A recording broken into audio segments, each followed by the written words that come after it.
Hello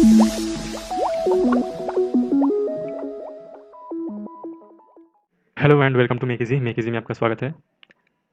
तो ये video आने में थोड़ा ज़्यादा टाइम लग गया क्योंकि मेरा जो लैपटॉप है वो प्रॉब्लम आ गया था लैपटॉप में। तो अभी पूरा इंडिया में लॉकडाउन लगा हुआ है, तो ठीक करने में भी थोड़ा प्रॉब्लम हो गया, इसी वजह से लेट हो गया। तो आज हम हमारा जो एंड्रॉयड स्टूडियो का क्विक ट्यूटोरियल था उसका थर्ड पार्ट का वीडियो है ये। इसके पहले जो हमारा फर्स्ट पार्ट था उसमें हमने क्या देखा था कि जब भी हम एंड्रॉयड स्टूडियो में कोई न्यू प्रोजेक्ट क्रिएट करते हैं तो उसका जो स्ट्रक्चर है वो स्ट्रक्चर कौन से फ़ोल्डर या कौन से फ़ाइल का क्या काम होता है, ये हमने देखा था। उसके बाद हमारा जो दूसरा वीडियो था उसमें हमने देखा था कि लेआउट के बारे में, जो हम अगर हम कोडुलर से वाकिफ़ है तो कोडुलर में हम जिसे लेआउट कहते हैं, हॉरिज़ॉन्टल लेआउट या फिर vertical linear layout, sorry vertical layout, vertical scroll arrangement, horizontal scroll arrangement. तो उसे एंड्रॉयड स्टूडियो में वो क्या है एक्चुअली, वो है लेआउट, जिसे किताबी भाषा में अगर हम कहने जाएँ तो वो है व्यू ग्रुप। तो उसी व्यू ग्रुप के बारे में हमने जाना था कि कौन सा व्यू ग्रुप होता है और कब हम कौन से व्यू ग्रुप को यूज़ करते हैं और किस काम के लिए कौन से व्यू ग्रुप को यूज़ करना चाहिए। तो वो हमने देखा था, बहुत सारे व्यू ग्रुप को देखा था, क्योंकि हमें जब भी कोई प्रोजेक्ट स्टार्ट करना हो तो हमें व्यू ग्रुप से होकर ही स्टार्ट करना होगा, व्यू ग्रुप के अंदर ही सब कुछ रहेगा। तो व्यू ग्रुप को तो हमने देख लिया था। अब व्यू ग्रुप के बाद हम व्यू को देखेंगे कि एंड्रॉयड स्टूडियो में क्या-क्या व्यू है और उस व्यू के बारे में हम एक-एक करके जानेंगे। आप अगर मेरा जो 2 वीडियो है पहले का, यानी कि सेकंड वाला वीडियो अगर आपने देखा है, तो आपको शायद पता होगा कि व्यू ग्रुप के अंदर कोई भी चीज़ रह सकता है, लेकिन व्यू के अंदर कुछ भी नहीं रह सकता। इसीलिए हमने पहले क्या कर रहे थे, एक व्यू ग्रुप ले रहे थे। अगर हम किसी भी ये हम हमारा जो पहले का था वो सब क्रिएट होके रखा है। ये सबको मैं हटा देता हूँ अभी के लिए। हम एक-एक लेआउट को देख रहे थे। तो इन सबको हटा दिया। तो अब अगर आप देखोगे जब भी हम कोई एक्टिविटी क्रिएट करते हैं, एक्टिविटी मतलब अगर हम कोडुलर की भाषा में कहें तो पेज, स्क्रीन, अगर हम कोई भी सा क्रिएट करते हैं तो पहले एक लेआउट आ जाता है। तो उस लेआउट के अंदर यानी कि उस व्यू ग्रुप के अंदर ही हम सब कुछ करते हैं। तो हमें कुछ भी चीज़ को यहाँ पे लाने के लिए एक व्यू ग्रुप का होना ज़रूरी है। उस व्यू ग्रुप के अंदर ही सब कुछ आएगा और ये व्यू ग्रुप हम हमारे रिक्वायरमेंट के हिसाब से लेते हैं। तो जो भी हो, व्यू ग्रुप तो हमने जान लिया, व्यू ग्रुप हमने ले भी लिया। यहाँ पे मैं कर देता हूँ इसे लीनियर। आपको पता होगा लीनियर व्यू ग्रुप के बारे में, लीनियर लेआउट के बारे में। तो उसी लीनियर लेआउट को हमने यहाँ पे ले लिया। तो ये इधर आ गया क्योंकि यहाँ पे भी हमें चेंज करना है। ये ऑटोमेटिकली हो जाएगा, लेकिन अभी प्रॉब्लम है। ठीक है, तो ये हो गया।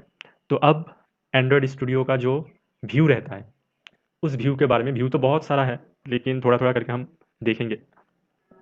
जैसे मैं अभी के लिए कर देता हूँ डिलीट। तो अब हम एक व्यू देखते हैं। पहले जो नॉर्मल व्यू हम हर ऐप में यूज़ होता है, वो सब देखेंगे। उसके बाद जो अदर थिंग हम देखेंगे। तो पहले जैसे कि हमें क्या लगता है, बटन। बटन हमें लगता है हर एक प्रोजेक्ट में ही बटन का यूज़ होता है। तो बटन को अगर हम लेना चाहें तो हमें क्या करना है, ऑप्शन है बटन। तो बटन का जो टैग है, ये सब क्या है, ये सब टैग है। तो बटन लेने के लिए टैग का नाम ही है बटन।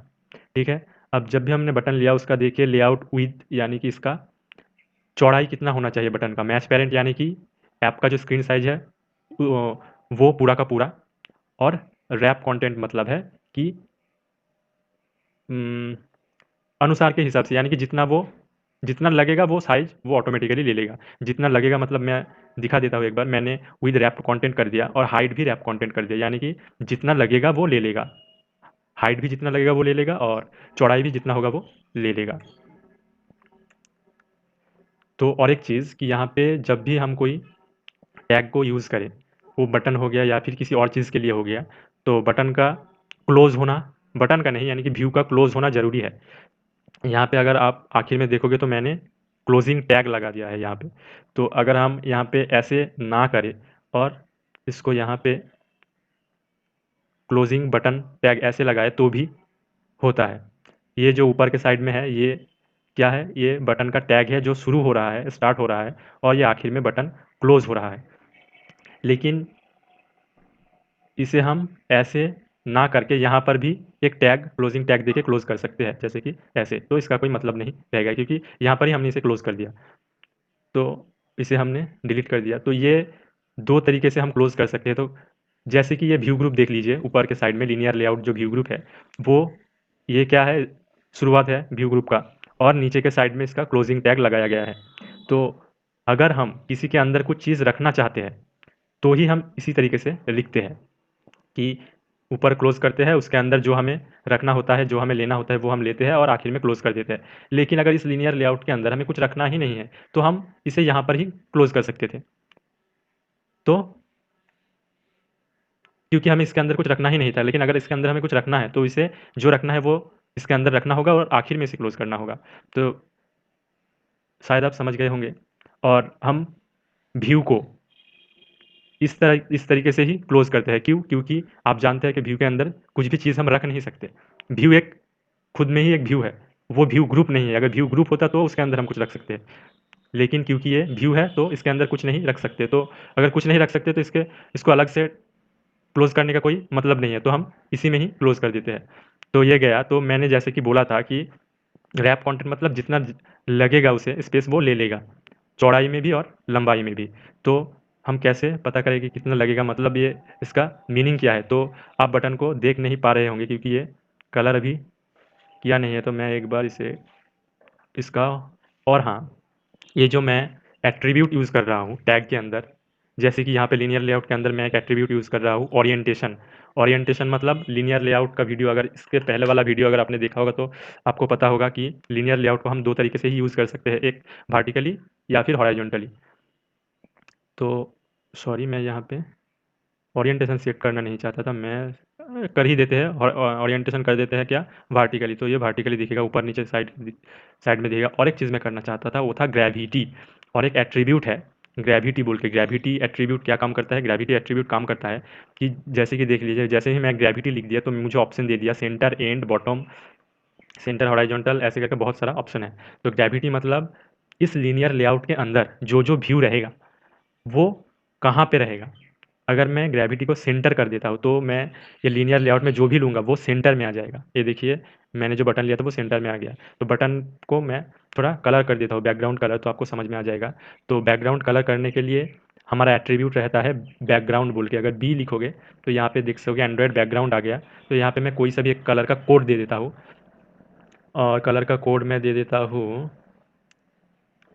यही हो गया। तो ये देखिए, एक कलर आ गया। तो अब हम हमारे बटन को देख सकते हैं। तो जैसे कि मैंने बोला था, जितना वो लगेगा रैप कंटेंट में, जितना साइज़ लगेगा वो ले लेगा। तो वो साइज़ किसके ऊपर डिपेंड है? अब मैं बटन का एक नाम देता हूँ, बटन है किसका? उसमें एक टेक्स्ट लिख देता हूँ। तो इसका जो एट्रीब्यूट है, वो है टेक्स्ट। तो ये देखिए, एंड्रॉयड टेक्स्ट। तो एंड्रॉयड टेक्स्ट, इसमें हम क्या लिखते हैं कि क्लिक हेयर, ये लिख देते हैं, CLICK, click, HEIR, click here. तो यहाँ पे क्लिक हेयर तो लिखा हुआ आ रहा है, लेकिन आप शायद देख नहीं पा रहे होंगे, क्योंकि जो टेक्स्ट का कलर है और जो हमारा बटन का बैकग्राउंड कलर है, वो लगभग सेम है। तो मैं टेक्स्ट का जो कलर है, उसे व्हाइट कर देता हूँ, तो आपको दिखने में आसानी होगा। तो इसके लिए जो एट्रीब्यूट है, वो क्या एट्रीब्यूट है? वो है टेक्स्ट कलर। तो अगर हम लिखेंगे टे देखिए, मैं सिर्फ टी लिखा, तो नीचे के साइड में आप देखोगे एंड्रॉयड टेक्स्ट कलर। तो इसे मैं ले लेता हूँ, और टेक्स्ट कलर को फिर से मैं एक कलर का कोड दे देता हूँ। जो व्हाइट कलर का कोड है, वो है FFF। अगर आप 6 बार F लिखोगे, तो वो हो जाएगा। तो ये देखिए, यहाँ पे क्लिक हेयर जो हमने लिखा था बटन का टेक्स्ट, वो आ गया। तो इस टेक्स्ट के ऊपर ही डिपेंड है कि बटन का साइज क्या होगा, अगर हम रैप कंटेंट रखते हैं तो। अगर मैं टेक्स्ट का साइज बढ़ा देता हूँ, या फिर और भी कुछ टेक्स्ट ऐड कर देता हूँ, जैसे click here for download, DOWNLOAD, तो देखिए, जितना टेक्स्ट था, उस हिसाब से बटन का साइज भी बढ़ गया। तो यही है, अगर मैं टेक्स्ट का साइज बढ़ा देता हूँ, तो इसके लिए क्या एट्रीब्यूट यूज़ होता है? Text size. Text size. तो साइज को मैं कर देता हूँ, अभी फ़िलहाल ये लगभग 14 है, तो मैं इसे कर देता हूँ 20। तो देखिए, ये बढ़ गया है। तो रैप कंटेंट मतलब कि साइज जितना लगेगा, वो ऑटोमेटिकली ले लेगा। और अगर मैं इसे कर देता हूँ मैच पेरेंट, तो विड्थ यानी कि चौड़ाई चौड़ाई अगर मैं मैच पेरेंट कर देता हूँ, तो मैच पेरेंट मतलब स्क्रीन का जितना भी साइज है, उतने साइज में वो दिखेगा। मैच पेरेंट अगर कर देता हूँ, तो देखिए, स्क्रीन का जितना साइज़ है उतना वो ले लिया। तो ये क्या है, अगर हम कोडुलर की बात कर लें, तो कोडुलर में ये रहता था फ़ील पैरेंट। एंड्रॉयड स्टूडियो का भी पहले जो वैल्यू था इस एट्रीब्यूट का, विद एट्रीब्यूट का जो वैल्यू था वो फ़ील पैरेंट ही था, लेकिन वो पहले का था। अभी ये चेंज हो गया है मैच पैरेंट से। तो ये देखिए मैच पैरेंट यानी कि पूरा का पूरा स्क्रीन ये ले लिया। अगर हम हाइट को भी मैच पैरेंट कर देते हैं तो ये पूरा स्क्रीन ले लेगा मैच पैरेंट। ये देखिए पूरा का पूरा स्क्रीन ही बटन से घिर गया है, लेकिन बटन तो ऐसा नहीं होता है। आप लोग जानते हैं कि बटन एकदम से पूरा हाइट में नहीं रहता। अगर हम चाहे तो मैन्युअली भी हाइट सेट कर सकते हैं, जैसे कि मैं कर देता हूँ 100 डीपी। तो देखिए ये 100 डीपी का हाइट हो गया। विड्थ का भी मैं सेट कर सकता हूँ कि 100 डीपी। तो देखिए ये भी हो गया, एक स्क्वायर हो गया। तो ये गया एक व्यू बटन, ठीक है। और ये नहीं समझाना पड़ेगा कि बटन के साथ हम क्या कर सकते हैं, यानी कि क्या करते हैं। तो और हाँ, ये सारा चीज़ को काम करवाने के लिए जो जावा कोडिंग करना पड़ता है वो मैं बाद में दिखाऊँगा। अभी मैं पहले डिज़ाइन के लिए हम क्या-क्या यूज़ करते हैं वो सब मैं दिखा देता हूँ। उसके बाद हम एक-एक करके हर किसी का डिज़ाइन और उसे काम करवाने के लिए जावा कोड ये सब देखेंगे। तो मैं आज खाली जो हमारा व्यू है उसके बारे में ही बात करूँगा। व्यू ग्रुप के बारे में तो मैंने बता दिया था कि जो-जो हम यूज़ करते हैं, लगभग-लगभग मैंने सारा कुछ कवर कर दिया था मेरा जो सेकंड वीडियो था उसमें। तो व्यू का हमने पहला व्यू देखा बटन। अब हम कुछ लिखना चाहते, कुछ लिखा हुआ शो करना चाहते हैं अपने ऐप में। जैसे कि कोडुलर में हम क्या यूज़ करते थे? लेबल। तो उसी टाइप के अगर हम यहाँ पे कुछ शो करवाना चाहते हैं, तो इसके लिए हमें क्या लेना पड़ता है? एंड्रॉयड स्टूडियो का ये जो टैग है इसमें क्या टैग यूज़ होता है? इसमें टैग यूज़ होता है टेक्स्ट व्यू। टेक्स्ट व्यू यानी कि हम टेक्स्ट को व्यू करवाना चाहते हैं। इसमें भी सेम चीज़ कि हम विड्थ को क्या रखना चाहते हैं। और एक चीज़, किसी भी व्यू ग्रुप का या फिर व्यू का व्यू ग्रुप यानी कि अरेंजमेंट, लेआउट और व्यू मतलब जो रहता है बटन, टेक्स्ट या फिर और भी जो रहता है।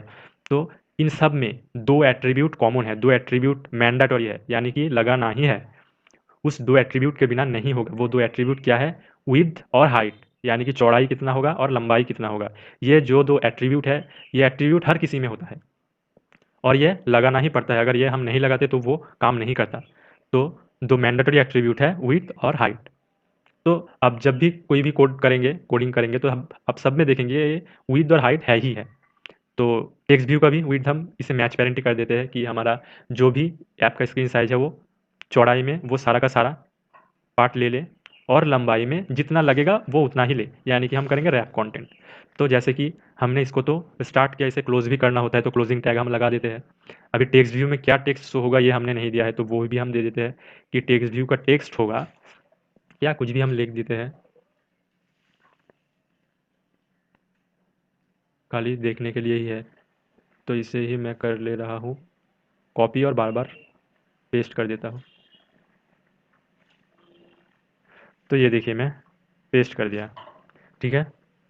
तो यहाँ पे देखोगे वो टेक्स्ट आ गया। तो टेक्स्ट का मैं कलर और साइज़ थोड़ा बड़ा कर देता हूँ तो आपको अच्छे से दिखेगा। तो कलर को, और आप ये सब ध्यान में रखिएगा कि मैं किस चीज़ के लिए क्या एट्रीब्यूट यूज़ कर रहा हूँ। जो नॉर्मल एट्रीब्यूट रहता है कि हर किसी में भी यूज़ होता है, जैसे कि कलर हो गया, टेक्स्ट कलर हो गया, बैकग्राउंड कलर हो गया, या फिर विड्थ हाइट हो गया, या फिर और भी मैं दिखा देता हूँ। हालाँकि इसके बारे में मैं बाद में बताऊँगा, जब एक-एक करके मैं बताऊँगा। तो इसका टेक्स्ट कलर के लिए एट्रीब्यूट रहता है टेक्स्ट कलर, और इसके अंदर हम वैल्यू में कुछ भी एक कलर का कोड दे देते हैं, कुछ भी हम दे देते हैं। तो ये कलर तो चेंज ही नहीं हुआ। तो मैं यहाँ से ये देखिए, अगर आप कुछ भी कोड दे देते हैं तो साइड में उस कलर का एक छोटा-सा सैंपल दिखा दे रहा है। तो हम इसमें अगर क्लिक करते हैं तो ये खुल जाता है कलर का, जो इसे हम जो भी कहें कलर प्लेट। तो उस कलर प्लेट से हम कोई सा भी कलर को चूज़ कर सकते हैं। यहाँ पे कलर कोड भी दे सकते हैं और यहाँ से भी हम चूज़ कर सकते हैं। तो मैं एक कलर चूज़ कर लेता हूँ। तो देखिए जो हमारा टेक्स्ट था वो उसी कलर का हो गया। तो यहाँ पे इसका साइज़ भी हम बढ़ा देते हैं। तो क्या एट्रीब्यूट यूज़ करेंगे? टेक्स्ट साइज़, और इसे भी हम 20 एसपी कर देते हैं। तो देखिए ये साइज़ भी बढ़ गया है। तो हम और एक एट्रीब्यूट देख लेते हैं कि हम चाहते हैं कि ये पूरा तो पूरा स्क्रीन का जो साइज़ है चौड़ाई में वो तो सब में सबको ले, लेकिन थोड़ा गैप रख के यहाँ से इधर-उधर, यानी कि लेफ्ट साइड में भी थोड़ा गैप हो और राइट साइड में भी थोड़ा गैप हो। एकदम स्क्रीन में लगना नहीं चाहिए। तो थोड़ा गैप रखने के लिए हम क्या यूज़ करते हैं, अगर हम व्यू के अंदर गैप रखना चाहते हैं तो हम यूज़ करते हैं पेडिंग, पेडिंग एट्रीब्यूट। और अगर हम एड व्यू के बाहर स्पेस रखना चाहते हैं तो हम यूज़ करते हैं मार्जिन। तो हम इसका जो डिफरेंस है वो हम देखते हैं। तो देखिए मैं पहले पेडिंग का यूज़ करता हूँ, पेडिंग एट्रीब्यूट। देखिए मैंने पी लिखा तो ऊपर साइड आ गया एंड्रॉयड पेडिंग। तो पेडिंग क्या रखते हैं, पेडिंग दे देते हैं 20 dp। तो देखिए जैसे मैं पेडिंग 20 dp दिया तो क्या हुआ, लेआउट तो पूरा स्क्रीन से ही है, स्क्रीन का पूरा जो स्पेस है वो लिया है लेआउट ने, लेआउट मतलब सॉरी हमारा टेक्स्ट व्यू ने। लेकिन जो टेक्स्ट है वो 20 dp हट के, यानी कि लेफ्ट साइड में 20 dp सरक गया, राइट साइड से भी 20 dp सरक गया, ऊपर से भी 20 dp और नीचे से भी 20 dp सरक के मिडिल में टेक्स्ट शो हो रहा है। तो पेडिंग है ये, पेडिंग मतलब अंदर में, यानी कि किसी भी व्यू के अंदर के साइड में स्पेस, पेडिंग। और व्यू के बाहर साइड में अगर हम स्पेस देना चाहते हैं तो हम यूज़ करते हैं क्या, मार्जिन। तो मैं पेडिंग को अगर हटा देता हूँ और यहाँ पे उसके बदले में अगर ले लेता हूँ मार्जिन, तो देखिए मैंने जब भी एम लिखा तो नीचे के साइड में आ गया एंड्रॉयड लेआउट मार्जिन। तो यहाँ पे भी मैं दे देता हूँ 20 dp। तो देखिए इसमें क्या हो गया, इसमें हो गया, देखिए ये यहाँ पे है, यहाँ पे हमारा जो लेआउट है वो, यानी कि स्क्रीन है यहाँ पे है, लेकिन ये जो व्यू है टेक्स्ट व्यू वो स्क्रीन में अब टच नहीं है, वो स्क्रीन से दूर चला गया है, लेफ्ट साइड से भी, राइट साइड से भी, ऊपर से भी और नीचे से भी। तो ये गया बाहर का स्पेस, यानी कि मार्जिन, मार्जिन क्या करता है, बाहर में स्पेस क्रिएट करता है और पेडिंग अंदर के साइड स्पेस क्रिएट करता है। तो ये दो एट्रीब्यूट हमने देख लिया, लेआउट मार्जिन और पेडिंग। तो जब भी जिसकी ज़रूरत होगा उस हिसाब से हमें यूज़ करना है। तो दो व्यू हमने देख लिए, बटन का एक बटन देख लिया, एक टेक्स्ट व्यू भी देख लिया। अब तीसरे व्यू के ओर जाते हैं जो नॉर्मली यूज़ होता है। और क्या यूज़ होता है, इमेज यूज़ होता है। किसी भी हम इमेज को अगर रखना चाहते हैं तो वो भी एक व्यू है। तो इमेज के लिए हम क्या यूज़ करते हैं, इमेज के लिए हमारा टैग है इमेज व्यू। तो आई लिखता हूँ तो देखिए ऊपर साइड आ गया इमेज व्यू। तो इसमें भी जैसे कि बोला, जो दो मैंडेटरी टैग होता है विड्थ और हाइट, यानी कि इमेज का चौड़ाई में इमेज कितना होना चाहिए और लंबाई में कितना होना चाहिए। तो मैं एक दे देता हूँ कोई सा भी 100 dp टू 100 dp। तो जैसे कि इसको हमें क्लोज भी करना है तो मैं यहाँ पे क्लोजिंग टैग दे देता हूँ। और यहाँ पे इमेज कौन सा दिखना चाहिए, यहाँ पे आप देखोगे तो अभी बस व्यू तैयार हुआ है लेकिन व्यू के अंदर कुछ भी इमेज नहीं है। तो इमेज हमें देना पड़ेगा। इमेज के लिए, इमेज लगाने के लिए उसका एट्रीब्यूट क्या है, स्क्रीन। तो स्क्रीन का short form SRC, image SRC, image view के अंदर एंड्रॉयड SRC, स्क्रीन का शॉर्ट फॉर्म। तो अगर मैं एस लिखता हूँ तो देखिए ऊपर आ गया एंड्रॉयड SRC, स्क्रीन का शॉर्ट फॉर्म। तो अब स्क्रीन में हम क्या लगाना चाहते हैं, तो हमारा, आपको अगर शायद पता होगा कि मीट मैप में हमारा लोगो था, लोगो का जो आइकॉन है वो है। तो हम उसी इमेज को शो करवाना चाहते हैं। तो यहाँ पे देखिए हमें ऑप्शन शो कर रहा है मीट मैप IC लॉन्चर, तो इसे ही हम रखना चाहते हैं। तो देखिए वो इमेज यहाँ पे आ गया। तो ये हो गया इमेज व्यू का यूज़, इमेज व्यू के अंदर इमेज हमने ला दिया तो ये गया और एक व्यू। अब हमारे नेक्स्ट व्यू में जाते हैं हम। हमारा नेक्स्ट व्यू क्या रहेगा, यहाँ पे हम ले लेते हैं क्या, एडिट टेक्स्ट। एडिट टेक्स्ट क्या है, एडिट टेक्स्ट है जो हमारा एंड्रॉयड में था, क्या एंड्रॉयड में था शायद टेक्स्ट बॉक्स। एंड्रॉयड में याद आने में थोड़ा टाइम लग गया। एंड्रॉयड कोडुलर में हम उसे क्या यूज़ करते थे, टेक्स्ट बॉक्स। टेक्स्ट बॉक्स मतलब जहाँ पे हम कुछ लिख सकते हैं, तो उसके लिए हम कोडुलर में टेक्स्ट बॉक्स यूज़ करते थे। उसका जो एक्चुअल टैग है वो टैग है एडिट टेक्स्ट का। तो एडिट टेक्स्ट में हम क्या कर सकते हैं, कुछ भी लिख सकते हैं। एक हमें बॉक्स मिलेगा, उस बॉक्स के अंदर हम कुछ भी लिख सकते हैं। तो इसमें भी जो मैंडेटरी एट्रीब्यूट है उसका है विड्थ और हाइट। तो विड्थ को कर देता हूँ मैं मैच पेरेंट, यानी कि जो पूरा का पूरा ले लेगा। ये देखिए अगर आप यहाँ पे गौर कीजिएगा तो यहाँ पे एक ऑप्शन हमें शो कर रहा है फिल पेरेंट, जो कोडुलर में अभी भी यूज़ करते हैं। तो वो मैंने जैसे कि बताया वो पहले था, अभी वो डिप्लीकेटेड हो चुका है, यानी कि अभी वो यूज़ नहीं होता। उसके बदले यूज़ होता है मैच पेरेंट। फिल पेरेंट और मैच पेरेंट एक ही चीज़ है, लेकिन फिल पेरेंट पहले यूज़ होता था, अभी वो चेंज होकर मैच पेरेंट हो गया। तो और हाइट, हाइट तो हम पूरा स्क्रीन नहीं लेंगे, हाइट जितना लगेगा वो ले लेगा। तो इसे मैं रैप कंटेंट कर देता हूँ। और जैसे कि हर एक का शुरू है तो इसे क्लोज भी करना है, तो इसे मैं क्लोज भी कर दिया। तो ये देखिए नीचे के साइड में यहाँ पे आ गया जो एडिट टेक्स्ट है वो। तो यहाँ पे इसके अंदर हम कुछ भी लिख सकते हैं। और जो भी लिखेंगे वो बाद में हम गेट कर सकते हैं, उसके लिए तो जावा कोडिंग करना पड़ेगा, वो मैं दिखाऊँगा। बस जो व्यू है नॉर्मली वो व्यू के बारे में मैं बात कर रहा हूँ जो ज़्यादातर यूज़ होता है। तो एडिट टेक्स्ट हो गया, इमेज व्यू हो गया, बटन हो गया। अब दिखाते हैं, तो मैं इस टेक्स्ट को थोड़ा कम कर देता हूँ तो हमें थोड़ा जगह मिल जाएगा। एक ही स्क्रीन में मैं थोड़ा बहुत व्यू को दिखा देता हूँ।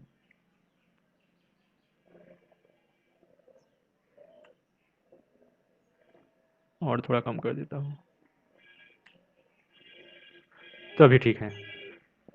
तो हमने पहले बटन देखा, टेक्स्ट व्यू देखा, इमेज व्यू देखा, एडिट टेक्स्ट देखा।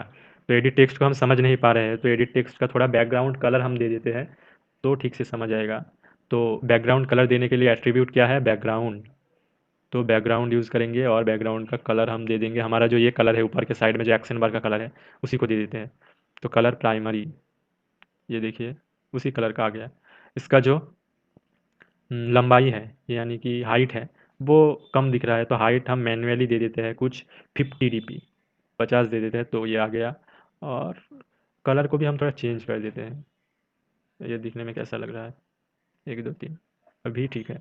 और इसका जो विड्थ है उसको मैच पेरेंट से हटा के इसको भी हम 200 dp कर देते हैं।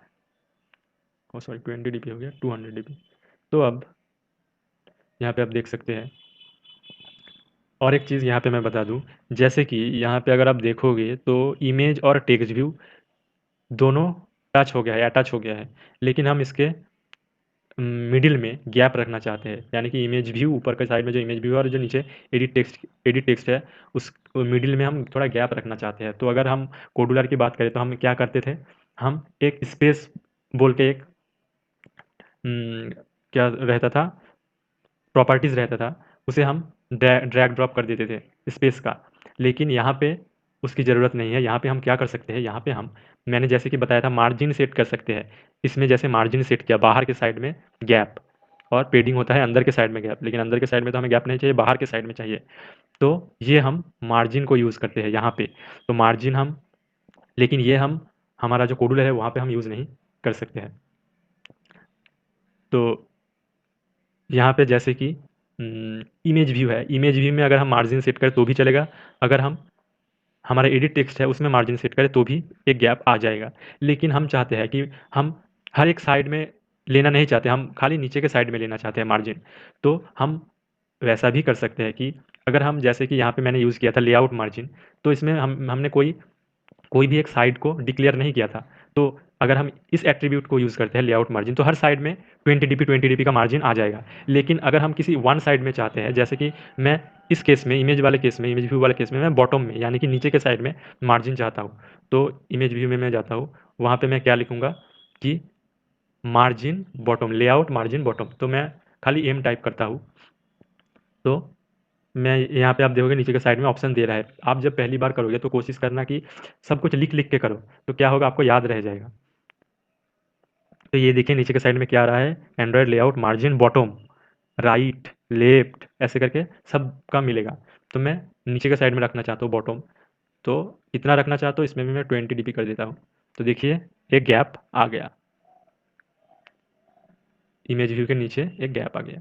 तो इसी तरीके से हम जिस साइड में भी चाहे पर्टिकुलर उस साइड के लिए मार्जिन यूज़ कर सकते हैं। और अगर हमें हर हर साइड में चाहिए इक्वली, तो हम साइड को डिफाइन नहीं करेंगे, बस मार्जिन वाला ले लेंगे, ऊपर जो लिया है लेआउट मार्जिन, तो वो मार्जिन आ जाएगा। तो हमने एडिट टेक्स्ट का भी देख लिया जो कि एक्चुअली है टेक्स्ट बॉक्स, कोडुलर के साथ अगर हम मैच करने जाए तो ओके।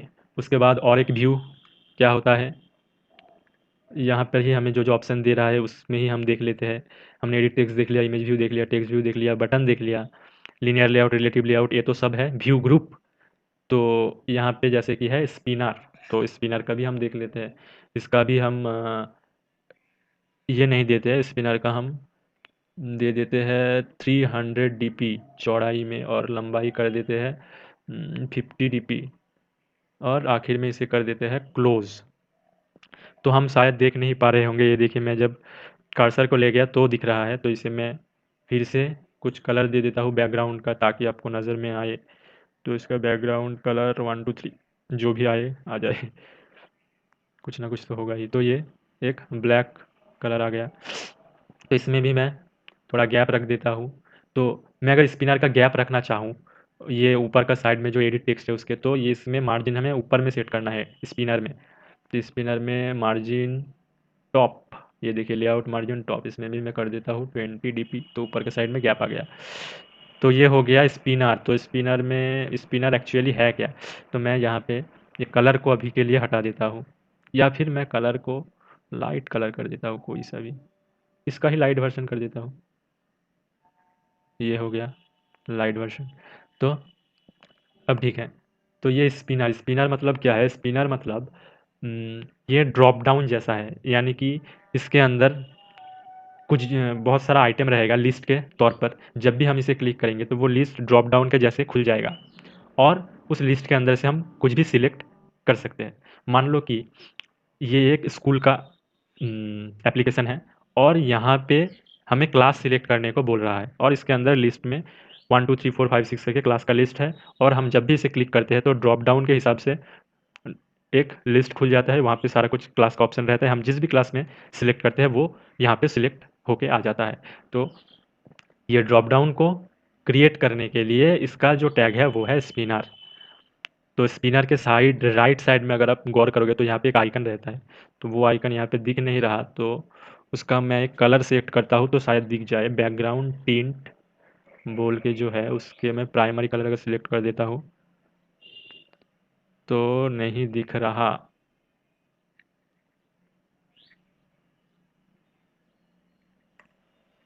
अब दिख रहा है, देखिए कि मैं बैकग्राउंड को अगर हटा दिया तो इस साइड में यहाँ पे देखिए एक आइकन हमें दिख रहा है ड्रॉप डाउन के जैसे, शायद आपको भी दिख रहा होगा।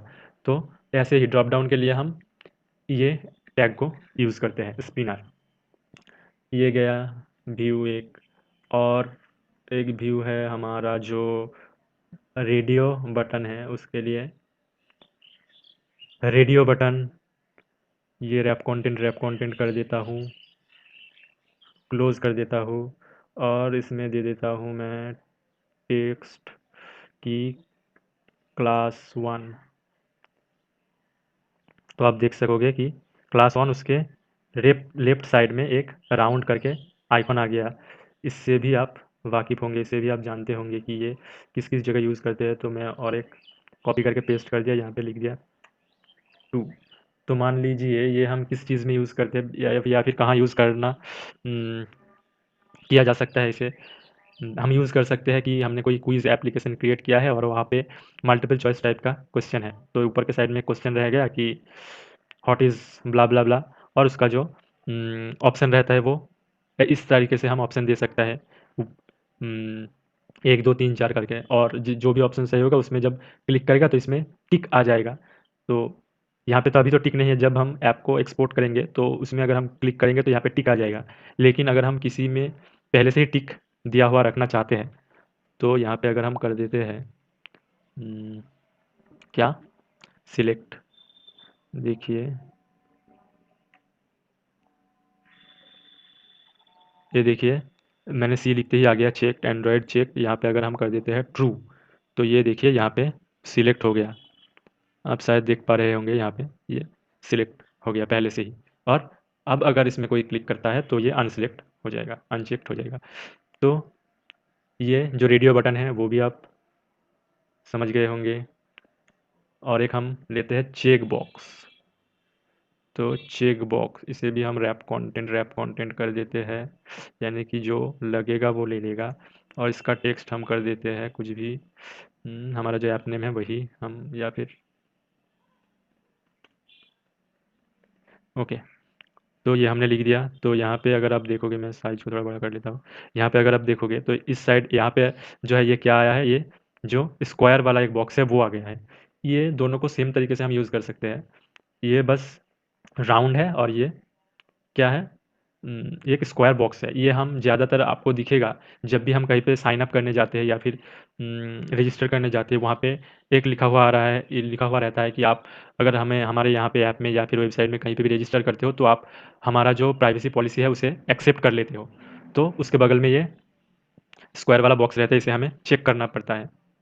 यानी कि एक्सेप्ट करना पड़ता है, तो उस जगह में ये यूज़ हो सकते हैं, या फिर आप कहीं भी यूज़ कर सकते हो आपके हिसाब से जहाँ इसे यूज़ करना सही रहे। तो ये सेम तरीका है, दोनों ही सेम चीज़ है, बस इसका व्यू का एक अलग है, वो राउंड है, ये स्क्वायर है। इसको भी हम पहले से चेक करके रख सकते हैं। तो एंड्रॉयड चेक्ड अगर ट्रू कर देते हैं तो ये पहले से ही चेक हुआ रहेगा, ये देखिए। तो ये हो गया थोड़ा कॉमन व्यू जो हर एक ऐप में यूज़ होता ही होता है। तो अभी तो मेरे दिमाग में और कुछ नहीं आ रहा है कि और क्या-क्या व्यू है। अगर हम किसी भी चीज़ को करने लगे कोई भी ऐप, तब जो रिक्वायरमेंट होगा उसके हिसाब से दिमाग में आ जाएगा। लेकिन अभी मैं जब सोचने बैठता हूँ तो मुझे और तो कोई याद नहीं आ रहा कि और क्या व्यू हो सकता है। और एक व्यू हो सकता है, देखिए यहाँ पे अगर कुछ ऑप्शन रहता है तो उम, और एक यहाँ पे मिला है लिस्ट व्यू का, लिस्ट व्यू। तो लिस्ट व्यू क्या है, इसका नाम में ही आपको पता चल गया होगा कि अगर हम किसी भी लिस्ट को क्रिएट करना चाहते हैं तो ये लिस्ट व्यू का यूज़ करते हैं। इस लिस्ट व्यू में क्या होता है कि हम जो भी आइटम डालते हैं, जैसे कि उसी अगर क्लास का ही मैं ले लेता हूँ, तो अगर मैं 1 से 12 तक का क्लास यहाँ पे ऐड कर देता हूँ इस लिस्ट में, तो लिस्ट में 1 2 3 4 करके यहाँ पे एक-एक करके वो लिस्ट दिखेगा। एक के बाद एक, एक के बाद एक वो। तो उसी लिस्ट क्रिएट करने के लिए इस व्यू का हम यूज़ करते हैं, लिस्ट व्यू को। स्पिनर क्या है, स्पिनर में वो लिस्ट अंदर रहता है, जब हम स्पिनर में क्लिक करते हैं तब वो ड्रॉप डाउन के हिसाब से वो शो होता है एक डायलॉग बॉक्स के अंदर, और उसमें जो क्लिक करते हैं वो यहाँ पे आ जाता है। लेकिन लिस्ट व्यू में ऐसा नहीं है। लिस्ट व्यू में जो भी हम ऐड करते हैं वो हमारा फ्रंट पे ही रहता है, एक के बाद एक, एक के बाद एक, एक के बाद एक। तो ये गया लिस्ट व्यू। और कुछ देखते हैं क्या है व्यू। यही सब यूज़ होता है नॉर्मली। ये देखिए कोडुलर में जो आप स्पेस यूज़ करते थे, यहाँ पर भी स्पेस है, वेट कितना, हाइट कितना, कि लेकिन इसका कोई मतलब नहीं रह जाता है स्पेस का। अगर हम यहाँ पर ही तो मार्जिन या फिर पेडिंग ये सब यूज़ कर लेते हैं, तो अलग से इसको लेने का कोई मतलब ही नहीं रहता। लेकिन आप अगर जानना चाहते हैं तो जान सकते हैं कि यहाँ पर भी है, स्पेस को हम यूज़ कर सकते हैं।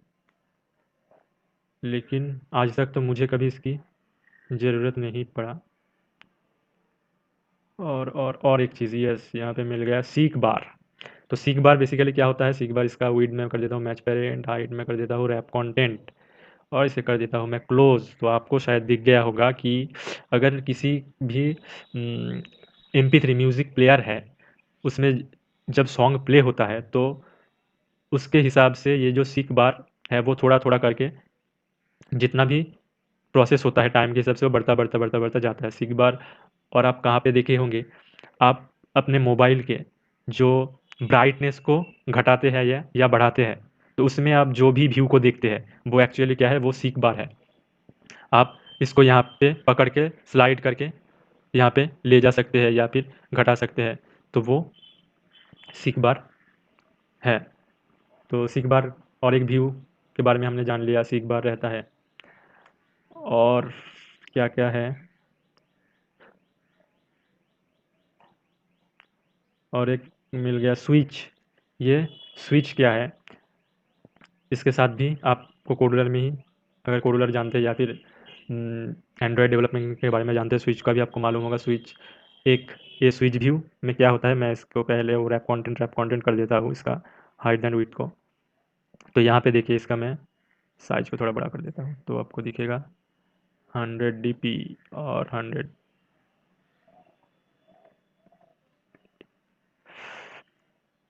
कलर में थोड़ा अलग कर देता हूँ, अब दिखेगा, नहीं दिखा। ओ, यहाँ पे हमारा बैकग्राउंड टिंट का प्रॉब्लम ये आ रहा है कि बैकग्राउंड टिंट, ये देखिए नीचे के साइड में आ गया। ये हमारा जो ऐप का वर्जन है वो 21 से हम यूज़ कर सकते हैं, यानी कि API लेवल 21 से हम यूज़ कर सकते हैं। लेकिन हमारा अभी के टाइम पे है 16। तो इसके बारे में मैं पहले भी बात किया था जब हम लेआउट को देख रहे थे। तो मैं यहाँ पे build.gradle में जाता हूँ, तो यहाँ पे आप देखोगे मिनिमम SDK वर्जन हमारा है 16। तो इस 16 को अगर हम कर देते हैं 21 और यहाँ पे मैं सिंक्रोनाइज़ कर लेता हूँ, तो देखिए वो प्रॉब्लम नहीं आएगा। तो ये समय के हिसाब से एंड्रॉयड स्टूडियो बोलिए या फिर एंड्रॉयड ऐप बोलिए, ये अपग्रेड होता होता गया है। तो पुराना जो वर्ज़न है उसमें सब कुछ नहीं रहता है, इसीलिए उसे अपग्रेड करना पड़ता है। तो अभी देखिए, अभी जो बैकग्राउंड टिंट में ऐसे करके था वो हट गया है, तो यहाँ पे बैकग्राउंड टिंट के बदले मैं कर देता हूँ बैकग्राउंड। तो देखिए बैकग्राउंड एक आ गया। तो यहाँ पे आप स्विच का जो है वो शायद समझ सकते होंगे कि इसको हम कहाँ पे यूज़ करते हैं। मान लीजिए आपके एप्लीकेशन में आपने एक ऑप्शन लगाया है कि नोटिफिकेशन का, और उसमें आपने ऑप्शन दिया है कि कोई भी यूज़र नोटिफिकेशन ऑन रख सकता है या ऑफ रख सकता है। तो उस जगह पे हम ये स्विच को यूज़ करते हैं। तो इसका मैं एक टेक्स्ट लिख देता हूँ। क्या लिख देता हूँ टेक्स्ट में कि नोटिफिकेशन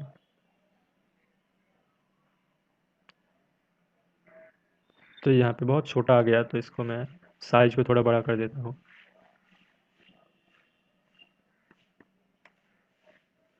तो और विड्थ को मैं कर देता हूँ मैच पेरेंट, तो दिख जाएगा। अब देखिए यहाँ पे क्या हुआ, आ गया नोटिफिकेशन, और ये राइट साइड में हमारा जो स्विच है वो। तो नोटिफिकेशन अगर इसे ऑन कर देता है तो नोटिफिकेशन ऑन, और अगर ऑफ कर देता है तो ऑफ। तो जैसे मैं अभी के बाय डिफ़ॉल्ट तो ऑफ है, अगर मैं इसे ऑन करना चाहूँ तो क्या कर दूंगा, ये देखिए एंड्रॉयड चेक, चेक को मैं कर दूंगा ट्रू, तो ये ट्रू हो जाएगा। ये देखिए उस साइड में चला गया, ऑन हो गया नोटिफिकेशन। तो आप स्विच का भी समझ गए होंगे। तो ऐसे ही व्यू के बारे में मैंने बताया, हालांकि आप जानते होंगे हर एक व्यू के बारे में, फिर भी मैंने यहाँ पे एक बार बता दिया। जब हम एक्चुअल में ये व्यू और जावा कोडिंग को एक साथ में करेंगे तब समझने में थोड़ा आसानी होगा, इसलिए एक एक करके, एक बाय एक स्टेप करके हम आगे बढ़ रहे हैं। तो हमने प्रोजेक्ट स्ट्रक्चर को समझ लिया, हमने हमारा जो व्यू ग्रुप है और क्या क्या व्यू ग्रुप रहता है उसको हमने समझ लिया, और आज हमने देखा थोड़ा कि क्या क्या व्यू हम यूज़ करते हैं हमारे एप्लीकेशन को डेवलप करने के लिए। तो नॉर्मली जो जो लगता है, जो ज़्यादातर यूज़ होता है वो क्या, यही सब चीज़ होता है कि button, text, image, edit text, spinner, check box, list view, space, seek bar, switch, ये सब यूज़ होता है। और प्रोग्रेस बार भी यूज़ होता है, जैसे कि किसी चीज़ में अगर टाइम लगता है कोई डाटा लोड करने में या कुछ भी होने में, तो हम प्रोग्रेस बार एक दिखा सकते हैं। तो उसके लिए हम कौन सा टैग का यूज़ करते हैं, प्रोग्रेस बार का यूज़ करते हैं। देखिए यहाँ पे प्रोग्रेस बार आ गया, तो यहाँ पे तो ये प्रोग्रेस बार क्या है, राउंड राउंड घूमेगा, गोल गोल करके घूमेगा। इसको हम अगर हॉराइजॉन्टली लाइन के हिसाब से दिखाना चाहे तो वो भी हो सकता है। तो यही सब चीज़ ज़्यादातर लगता है व्यू, ये सब व्यू ही हम ज़्यादातर यूज़ करते हैं। तो आज मैं और नहीं बोलूँगा, तो व्यू जो जो लगता है लगभग यही लगता है, इसके अलावा और कुछ लगता है तो वो हम जब जब करते करते जाएंगे तब तब देख लेंगे, और उसके बारे में अगर कोई न्यू कुछ चीज़ आता है तो उसके बारे में तो मैं बता दूंगा। तो आप सिंक में रहिएगा कि किस किस स्टेप को हम कवर करते करते आ रहे हैं। पहले हमने स्ट्रक्चर के बारे में जान लिया, जो कि जानना बहुत ज़रूरी है कि कौन सा फोल्डर या कौन से पार्ट का क्या रोल है एंड्रॉयड प्रोजेक्ट में। उसके बाद सबसे पहले जो लगता है वो एक व्यू ग्रुप ही लगता है, जब भी हम किसी नए पेज को क्रिएट करते हैं। मैं अगर एक बार दिखा देता हूँ, पेज मतलब क्या, अगर हम किसी भी लेआउट को पहले क्रिएट करते हैं या फिर एक्टिविटी को अगर हम क्रिएट करते हैं, जैसे कि लेआउट में मैंने अगर लेआउट रिसोर्स किसी भी एग्जांपल जो भी हो कुछ भी लिख दिया, तो अगर मैं इसे क्रिएट करता हूँ तो आप दिखोगे कि एक व्यू ग्रुप पहले से ही क्रिएट होकर रहता है। व्यू ग्रुप के बिना कुछ नहीं हो सकता। मैं अगर इस व्यू ग्रुप को हटा दूँ और यहाँ पे मैं अगर कुछ व्यू लेना चाहूँ जैसे कि बटन, तो वो नहीं होगा, क्योंकि अ, किसी व्यू को रखने के लिए या फिर किसी व्यू ग्रुप को भी रखने के लिए एक व्यू ग्रुप होना ज़रूरी है। व्यू ग्रुप के अंदर ही हम कुछ रख सकते हैं। तो इसीलिए मैंने व्यू ग्रुप को पहले आपको समझाया कि क्या क्या व्यू ग्रुप होता है और कौन से व्यू ग्रुप को हम कब यूज़ करते हैं। लीनियर लेआउट, लेआउट का हाइट, मैच पेरेंट, उसका जो विड्थ रहेगा वो भी मैच पेरेंट। और अब इसके अंदर हम कुछ भी चाहे वो रख सकते हैं। तो अब ये सही से काम करेगा। जैसे इसके लिए ही मैंने व्यू ग्रुप के बारे में बताया था। और व्यू ग्रुप जब हम ले लेते हैं तो अब तो हमें डिज़ाइन करना पड़ेगा ना हमारे ऐप के लिए। तो वो डिज़ाइन हम किससे करते हैं? वो डिज़ाइन हम व्यू से करते हैं। व्यू ग्रुप और व्यू से ही हम डिज़ाइन करते हैं। तो इसीलिए मैंने व्यू ग्रुप के बारे में पहले बताया, उसके बाद मैंने व्यू के बारे में बताया कि क्या क्या व्यू हम नॉर्मली यूज़ करते हैं ज़्यादातर। तो हम व्यू ग्रुप के बारे में भी जान गए और व्यू के बारे में भी जान गए। इसके बाद हम क्या देखेंगे? इसके बाद और 2-3 चीज़ है, उसके बारे में हम देखेंगे। उसके बाद हम एकदम से जावा कोडिंग में चले जाएँगे कि अगर हम किसी बटन को क्लिक करवाना चाहते हो, बटन पे काम करवाना चाहते हैं, टेक्स्ट व्यू में काम करवाना चाहते हैं, ये जो मैंने आज में जो व्यू को मैंने दिखाया है, इस व्यू को काम करवाने के लिए जावा कोडिंग में कैसे काम करवाते हैं, वो हम इसके बाद सीखेंगे। तो डिज़ाइन के लिए जो बेसिक हमें नॉलेज चाहिए, उसको हमने डिस्कस कर लिया थोड़ा बहुत। अब हम कोडिंग में, जावा कोडिंग में जाएँगे और एक-एक करके सब काम कैसे होता है, कैसे हम जब इस बटन पे क्लिक करेंगे तो कुछ होना चाहिए, दूसरा पेज ओपन होना चाहिए, या फिर यहाँ पे नीचे के साइड में जो टेक्स्ट व्यू का लिखा हुआ है वो जो टेक्स्ट है वो चेंज हो जाना चाहिए, या कुछ भी। अगर हम इस बटन को क्लिक करवाना चाहते हैं, क्लिक में कुछ काम करवाना चाहते हैं, वो कैसे कर सकते हैं? तो वो हम अब देखेंगे इसके नेक्स्ट वाले वीडियो में। तो आज के लिए बस इतना ही है।